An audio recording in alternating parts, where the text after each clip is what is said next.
Assalamualaikum warahmatullahi wabarakatuh. Selamat pagi. Sebelumnya terima kasih kepada Bapak Dr. Haji Dadang Arman Munandar MPD yang sekarang berhalangan hadir, dan terima kasih kepada teman-teman yang telah hadir pada pertemuan kali ini. Di sini kami selaku kelompok 6 akan memaparkan tentang konsep dan implementasi kebijakan pengelolaan kurikulum. Baik, yang pertama perkenalan dulu. Saya Maulana Jalal Zahra sebagai moderator. Saya Muhammad Farhan Fasya. Dan saya kita lanjut ke materi pertama. Apa sih itu pengelolaan kurikulum? Ada yang tahu nggak?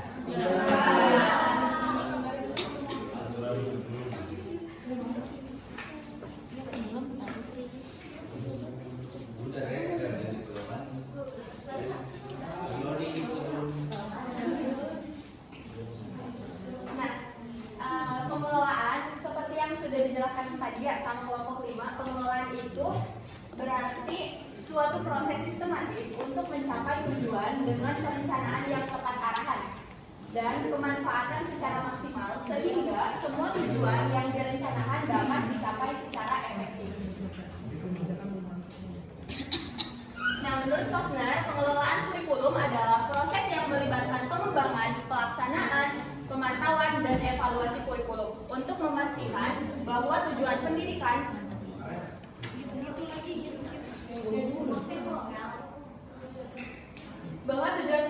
dapat dicapai secara efektif dan efisien.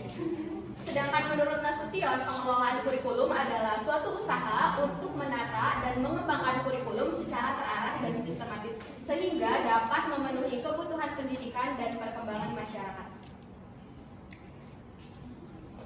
Seberapa penting sih pengelolaan kurikulum? Nah, pengelolaan kurikulum ini sendiri sangat penting dalam sistem pendidikan karena memastikan bahwa pembelajaran direncanakan, dilaksanakan, dan dievaluasi secara efektif.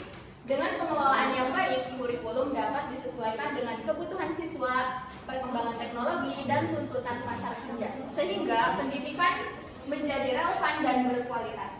Selain itu juga, pengelolaan kurikulum mendukung peningkatan kualitas pengajaran, efisiensi penggunaan sumber daya, dan pencapaian tujuan pendidikan, serta membantu sekolah beradaptasi dengan perubahan global dan lokal. Nah, untuk tujuannya sendiri yaitu bertujuan untuk meningkatkan kualitas pengajaran dan pembelajaran melalui penyusunan kurikulum yang sesuai dengan standar kompetensi. Tujuan selanjutnya yaitu agar materi yang diajarkan sesuai dengan minat, kebutuhan, dan perkembangan siswa, termasuk keterampilan pada abad ke-21 seperti berpikir kritis, kreativitas, dan kolaborasi.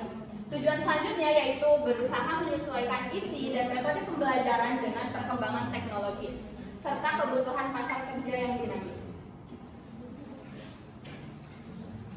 Untuk tujuan selanjutnya yaitu untuk menjaga konsistensi dalam pelaksanaan standar nasional sambil memberi fleksibilitas kepada sekolah untuk menyesuaikan kurikulum dengan kebutuhan lokal dan konteks spesifik daerah.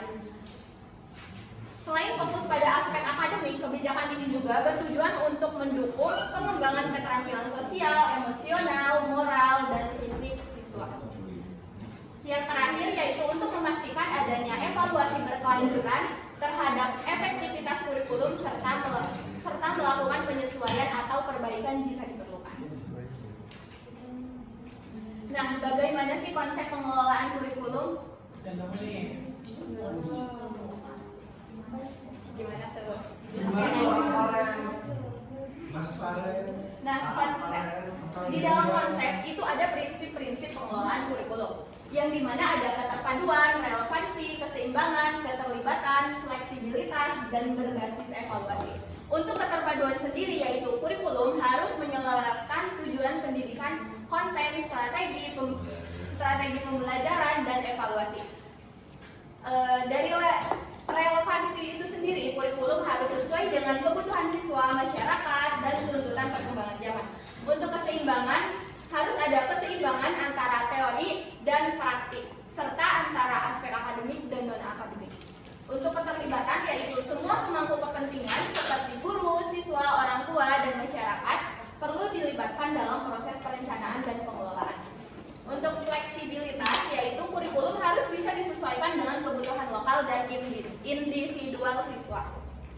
Untuk berbasis evaluasi yaitu harus ada evaluasi yang berkelanjutan untuk memastikan kurikulum tetap efektif dan relevan. Untuk selanjutnya yaitu adapun elemen-elemen dari fungsi kurikulum. Yang pertama ada konten, metode pengajaran, dan evaluasi. Dari konten itu sendiri, materi pembelajaran yang mencakup pengetahuan, keterampilan, dan nilai-nilai yang diajarkan. Konten harus relevan dengan tujuan pendidikan. Untuk yang kedua yaitu metode pengajaran. Dalam metode pengajaran, pendekatan atau strategi yang digunakan guru untuk menyampaikan konten kepada siswa. Nah, metode ini bervariasi, mulai dari ceramah, diskusi, hingga pembelajaran berbasis proyek atau teknologi. Yang terakhir yaitu evaluasi. Dalam evaluasi, proses penilaian sejauh mana siswa telah mencapai tujuan pembelajaran. Evaluasi itu mencakup tes, observasi, dan penilaian kinerja untuk mengukur pemahaman, keterampilan, dan perkembangan siswa. Nah, peran kurikulum dalam peningkatan kualitas pendidikan itu seperti apa sih? Nah, jadi peran kurikulum berperan penting dalam peningkatan kualitas pendidikan karena menentukan apa yang diajarkan, bagaimana cara mengajarkannya, dan bagaimana mengukur hasil pembelajarannya. Nah, kurikulum yang baik memastikan relevansi materi dengan kebutuhan siswa dan perkembangan zaman. Mendorong penggunaan metode pengajaran yang efektif serta menyediakan sistem evaluasi yang akurat. Dengan begitu, berarti kurikulum membantu membentuk proses pembelajaran yang berkualitas, meningkatkan kemampuan siswa, dan menghasilkan lulusan yang kompetitif. Selanjutnya akan dijelaskan oleh rekan saya. Ada yang tahu gak kebijakan kurikulum itu apa? Nggak tahu, jelasin dong Kak. Oke, jadi ini ada beberapa yang pertama itu kebijakan kurikulum itu menurut Dewi harus memastikan bahwa materi pelajaran terhubung dengan pengalaman nyata siswa dan mendorong pemikiran kritis serta penyelesaian masalah. Yang kedua itu harus kebijakan kurikulum itu mencakup pertimbangan untuk pengembangan kreativitas, keterampilan berpikir kritis, dan pengalaman estetik. Yang ketiga itu yaitu kurikulum harus memberi ruang bagi siswa untuk mengeksplorasi dan mengembangkan diri mereka secara otentik. Di sini ada faktor yang mempengaruhi kebijakan kurikulum. Yang pertama itu ada faktor perguruan tinggi.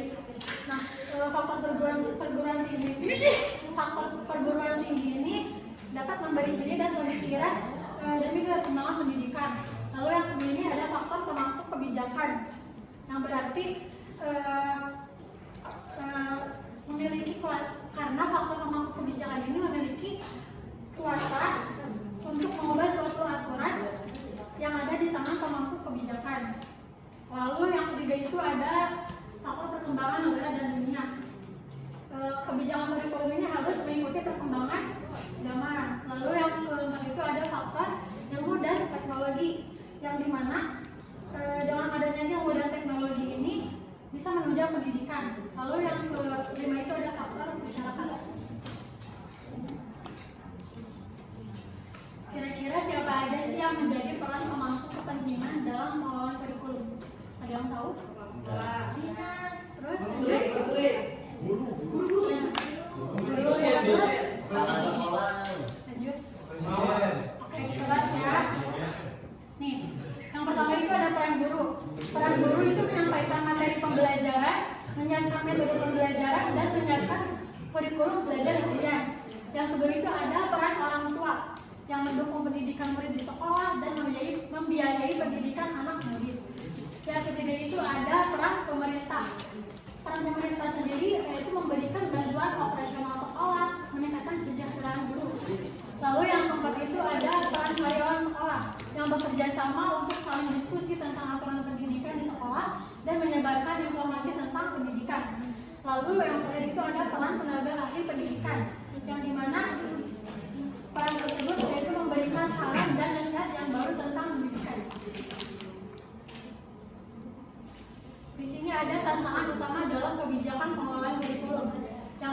itu ada keterbatasan sumber daya, yang kedua itu ada pelatihan dan dukungan yang kurang memadai, yang ketiga itu yaitu ketidaksesuaian kurikulum dengan kebutuhan siswa, yang keempat itu kurangnya sarana dan prasarana yang memadai, dan yang kelima itu koordinasi yang buruk.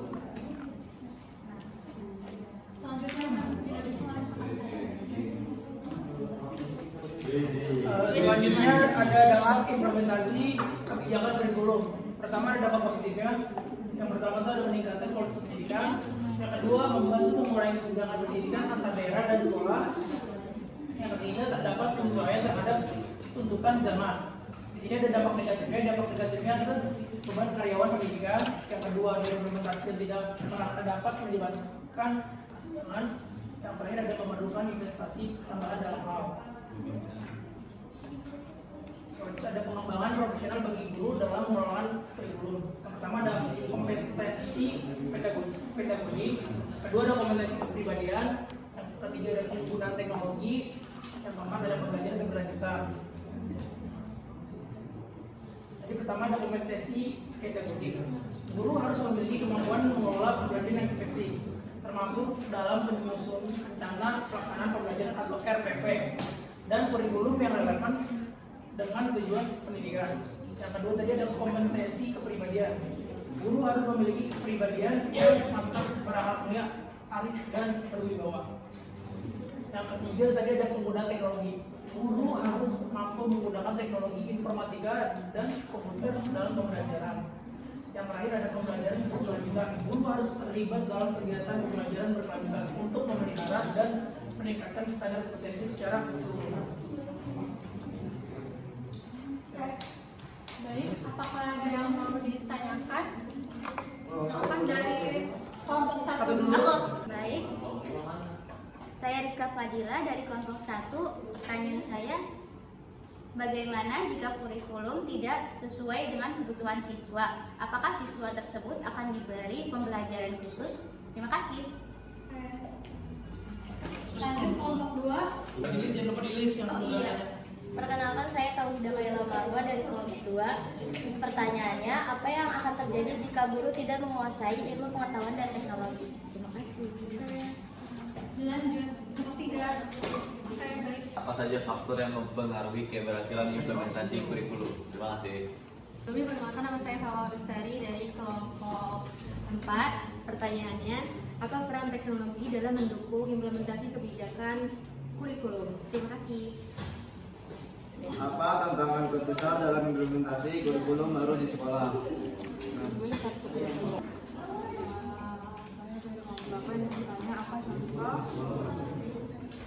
Apa contoh dari konsep pendidikan dengan kebudayaan lokal? Bisnis aku dari kelompok 10. Pertanyaannya itu, apa saja faktor-faktor yang harus dipertimbangkan dalam merancang kebijakan pengelolaan kurikulum? Terima kasih. Perkenalkan, nama saya Kemal dari kelompok 11.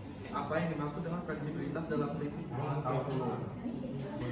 Bagaimana cara memastikan bahwa tujuan pendidikan dapat dicapai secara efektif dan efisien? Terima kasih. Perkenalkan, aku Maula dari kelompok 13.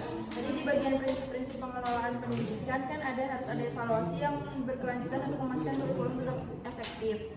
Nah, gimana sih cara evaluasi tersebut dapat diimplementasikan secara efektif? Terima kasih. Kenalkan, aku Karina dari kelompok 14. Ingin bertanya, bagaimana cara mengukur keberhasilan kebijakan pengelolaan kurikulum? Terima kasih. Perkenalkan, aku Yaumia dari kelompok 9. Pertanyaannya, indikator apa yang dapat digunakan untuk mengukur kebijakan keberhasilan tersebut? Saya Bayi Fajar Pamungkas dari perwakilan kelompok 5. Izin bertanya, apa saja indikator masalah, pokoknya poin-poin pentingnya dalam pengelolaan kurikulum? Terima kasih.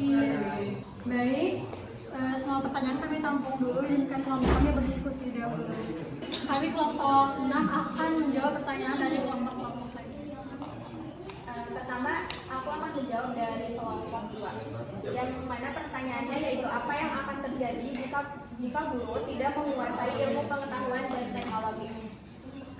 Nah, jika guru tidak menguasai ilmu pengetahuan dan teknologi, dampaknya adalah proses pembelajaran menjadi kurang efektif. Siswa tidak mendapatkan pembelajaran yang relevan dengan perkembangan zaman dan sulit untuk menerapkan metode pengajaran yang inovatif serta interaktif yang pada akhirnya dapat menghambat pencapaian pembelajaran siswa. Jadi penting banget buat guru menguasai tentang ilmu pengetahuan dan teknologi itu sendiri. Selanjutnya di sini saya akan menjawab pertanyaan kelompok 7. Apa tantangan terbesar dalam implementasi kurikulum baru di sekolah? Tantangan terbesarnya itu adalah dalam proses implementasi kurikulum Merdeka ya, berarti Merdeka ya paling baru ya, Merdeka. Di antaranya berasal dari kesiapan guru sebagai pembawa perubahan di kelas, dukungan sekolah dalam memberikan fasilitas penunjang baik bersifat material maupun non material, hingga keragaman siswa dalam satu kelas. Itu tantangan terbesarnya. Udah jawab belum? Udah. Oke, baik. Selanjutnya di sini saya akan menjawab pertanyaan dari kelompok 8 dari THP.